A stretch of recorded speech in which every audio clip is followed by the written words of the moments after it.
We all know the drill. The winners of prestigious fashion prizes are lauded by all, showered with flowers and thrust into the limelight. But what about the other finalists who go home empty-handed?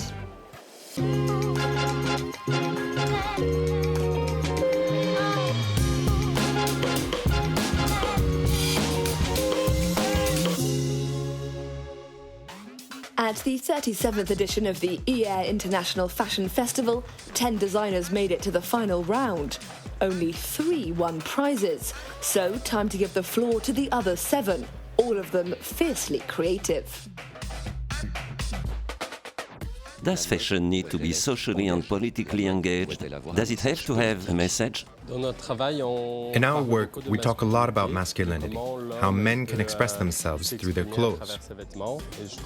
And I feel that's actually very political. We are also extremely concerned with questions around the environment and climate change. The fashion industry is one of the most polluting in the world. The industry needs to come up with new solutions to this problem so that we stand a chance of keeping to what was promised in the Paris Climate Accords a few years ago.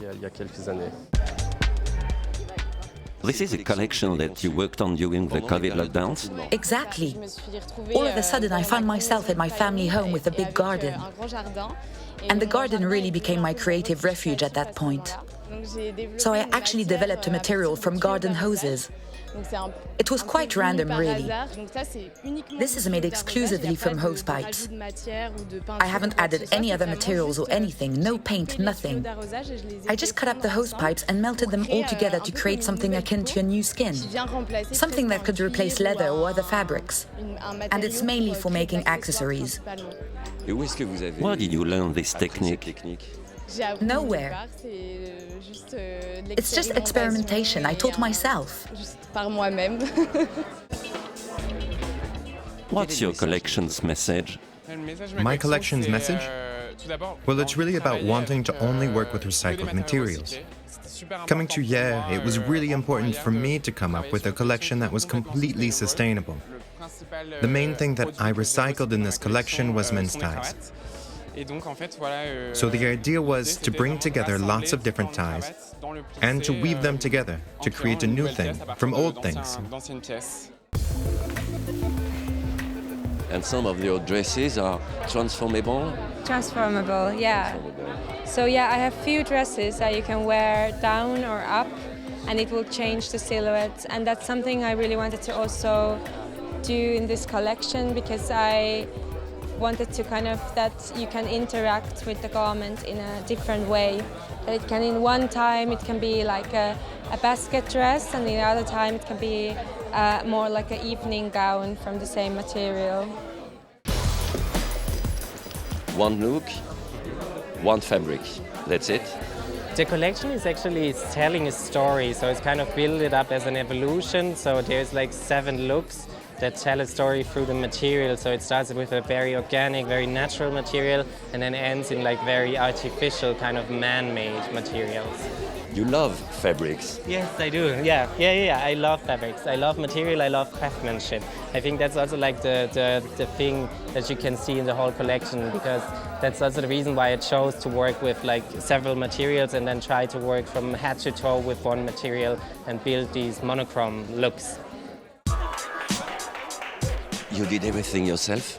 Yes, I crocheted and knitted everything by hand. And it took me a long time, but it's a very meditating technique, and it's very fun for me to also compose the colors and to see which yarns I have and how to include them and what I can add to whatever I knit or crochet. And it's a unisex collection?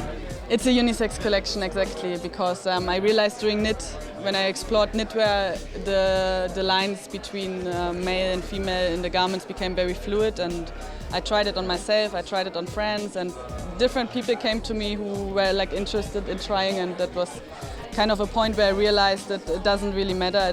It's everybody who wants can go for it, and that's a fun project for me to work on. The 7th finalist, meanwhile, was from Finland, and he had one clear message. I don't want to be a boy, I want to be a punk princess baby. Well, my style of fashion is a bit colorful, a bit crafty, and maybe a bit cuckoo. Yeah, that's what I would say. And also, like I like to work with the ideas of like queerness and this type of like LGBTQ identity. That is like my main point in what I do. Yes. But never provocative. No, I never want to provocate anyone. If somebody gets provocated, it's their fault, not mine. I just live my life and try to be free and express myself in a way that I want to. These Hyères finalists weren't awarded any prizes, but their preoccupation with sustainability, gender fluidity and fabric innovation is proof the new generation of designers is determined to make its mark.